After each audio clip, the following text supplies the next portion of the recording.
Hi, my name is Frankie. Thank you for listening to my mom. I never listen.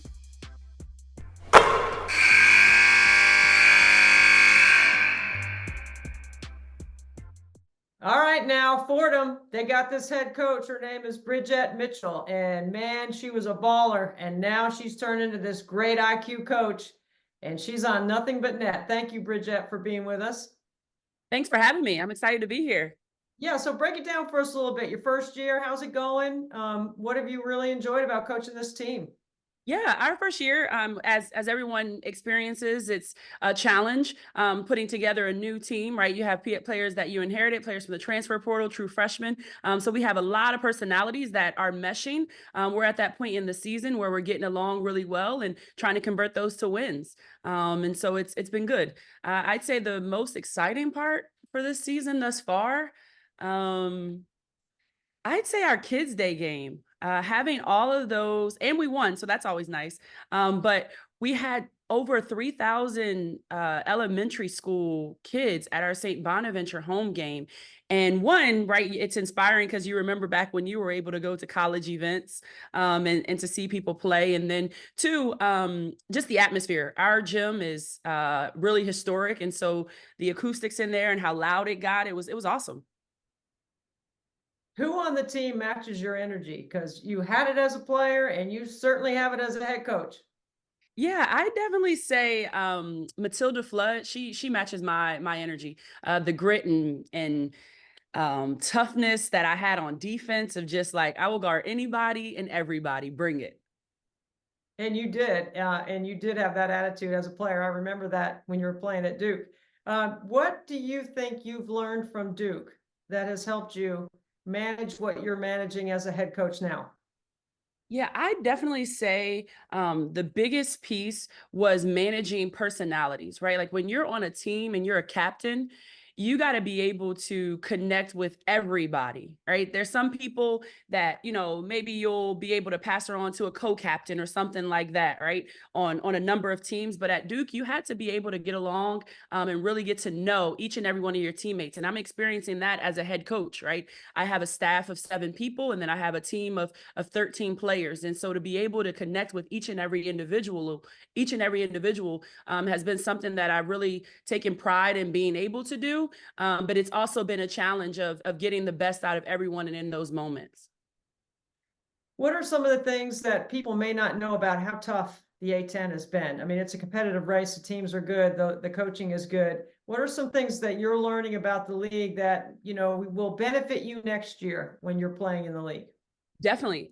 We're what, top 10 conference ranking in the country. I think we're 8. Ivy, a few leagues are a little ahead of us outside of the Power 5.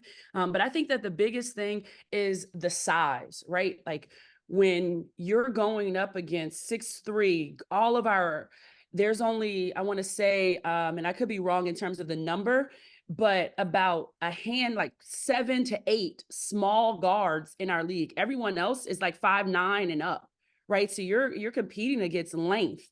And that's on both ends of the court. So a lot of these teams in the A10, guards will post you up without hesitation. They will post you, get you back to the basket, and go to work. And that's something that's really, really unique about our league, right? In terms of that length and size and competitiveness. Well, that's something that you know something about because that's the way you were as a player. I mean, there wasn't any place on the floor that you couldn't impact the game, especially on the defensive end. So length is always an interesting thing because I hear coaches talk about it a lot. We always think about length on the defensive end. How does length help you offensively? Offensively, right? Like we within our system, we do quite a number of isolation sets, right? And so when we have an advantage from my forward player and Rose, and they have a smaller matchup on her, or a post player that's a taller but a little more slow foot, right? And so we're able to put her in those isolation sets on the low block, short corner area where she can face up and attack, right? And so when you have players that can do that versatility, which is what a lot of players in our league have demonstrated that we have. It's a way that you can capitalize definitely on the offensive end by exploiting those mismatches. Bridgette, I think I'm right about this. You started with the Philly Bells, right? Yep. Yeah, so you were Bell, and then you played in college, and now you've been coaching for a while. I mean, I've started to feel old here watching you because I'm thinking about, I do remember all your playing days. When you start thinking about the life and the quality of life and the schedule that you keep around basketball, I mean, all you do, it seems to the outside, is something basketball related. What else do you like to do? And then is that true? Like, is there a percentage of time you're spending? I know in season it's probably 100%, but outside of the season, if there is an off season anymore, what are you doing when you have some downtime? Yeah, first and foremost, you do not look like you're aging one bit. You look amazing. So that's first. That's Thank you first for and that. foremost. And then for my free time, it's off season, right? So a lot of my time is taken up by my players, my staff, and being able to manage that and run a successful program, right? We're in the thick of it, right? It's the first year. So those challenges and things that we face. But then when we're not in season, I enjoy traveling. I love traveling. I just recently got a mini golden doodle. Her name's Nala. She's the cutest thing ever. And she actually had her first trip with me for my birthday in October. I took her to Vegas with me. And so I really do enjoy traveling, and a lot of times I'm fortunate enough to travel and go catch an open practice, right? With Lynn Dunn, she allows me to go with the Fever and check out their practices, and I'm learning while I'm traveling and having some fun and making those connections. Yeah. And that's how I keep my cup full, being able to see and continue to learn, because honestly, my job does not feel like a job. I love it. And so when you talk about balance, I'm able to fill my cup in those moments. Yeah, I never like to really reference balance. I think there's a rhythm. I think there's a rhythm to what we do, because it's never going to be like a balance of a scale like 50-50. There's always going to be a time when you've got other priorities you got to take care of, and then there's some downtime. Lynn Dunn is an interesting person to me because she is like, I'm her basketball Rolodex. When she needs a name or a number, she comes to me. But I know a lot of coaches that use her as a resource because she's so willing to educate, teach, give you something to think about. I mean, I'm sure she's one of your mentors. You must have some others. When you're going to your mentors, what are some of the things that you're doing with them? Philosophical concepts, plays, personalities? Like, what are some of the things that are topical for you? Yeah, it ends up being everything because I'm like a holistic coach, right? So like I'm looking for ideas that will develop them as people, right? How do I get them to be a better teammate and really buy into the culture and what we're doing? And then it comes to tactical, right? Where I'm asking, this team is switching, right? There's for example, we're about to play Richmond, and their length is really disruptive, right? Everybody on there, all their guards are 6 foot and above, right? And so if they're And switching they shoot everything, it. They can and shoot they can it. shoot it. Yep. And they can shoot it. And if they're switching everything on us defensively, it's going to feel like they're in a zone and we can't get into the paint, right? So what quick actions can we do to get the people in place that can score the ball for us, right? And so these are just conversations that I'm having, and everybody tosses out ideas, and as we converse, but hearing things and getting advice, and not necessarily that situation, but in situations like those from Coach Dunn, to hear what she's done in the past, right? She has tons of plays. Kentucky actually won last year with one of her sets, her Magic series, right? One of those plays. And so she just has a wealth of knowledge, as well as other mentors of mine. And I think that, tapping into my mentor, Peter Roby, he was a former AD, right? Like I'm talking to him about managing my staff and how do I go about things from that perspective. And so I'm constantly growing and learning. And I'm really appreciative of the people that I do have in my circle that want me to succeed and want this program to do well. When you're young, like you are as a head coach with experience, but still young, you could coach for 25 more years as a head coach.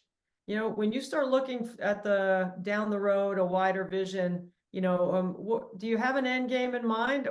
And I hate to ask coaches that question because I don't want to, like, it doesn't want to sound like you're leaving or you're going to the next job or you're doing that, but just kind of like in general, like for you to have the greatest impact on the game, where do you see yourself going? Yeah, no, for me, I'm always a bloom where I've been planted kind of person. I'd be a fool to say you don't want to be in my alma mater, right? It's Duke. I went there, I played there. That's a hope of every coach. But I am an hour and a half away from my family.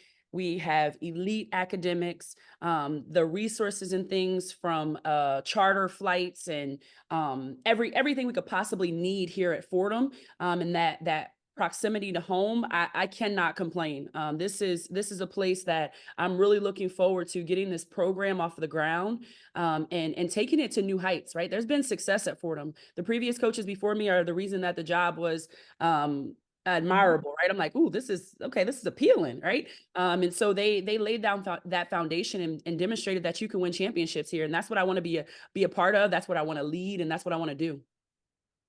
Before I let you go, this is the Play for K week where NC State and many schools are wearing pink, celebrating cancer survivors and raising awareness around the legacy of Kay Yao's commitment to try to make other people battling cancer have a good quality of life.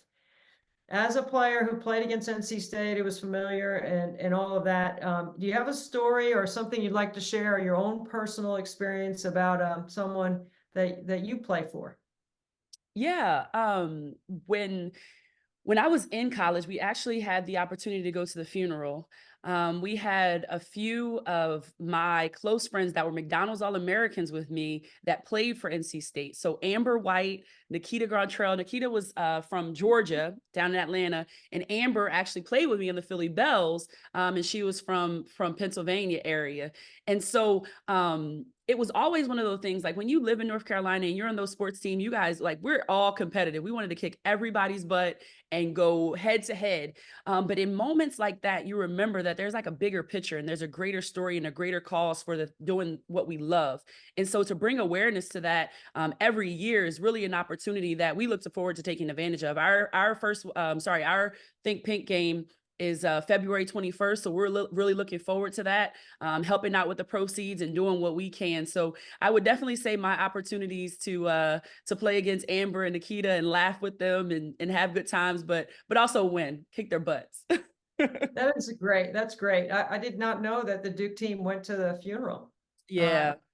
That's pretty amazing. That's pretty cool. Well, that's a great way to celebrate what we're doing to try to make a difference for those battling cancer. That's a really good memory. And I'm so grateful that you took the time to be on Nothing But Net with us. So thank you for that. Thanks for having me. Nothing but net, Yeah. swoosh, right? You keep killing it, and we'll keep following you. Thank you so much. Thanks so much.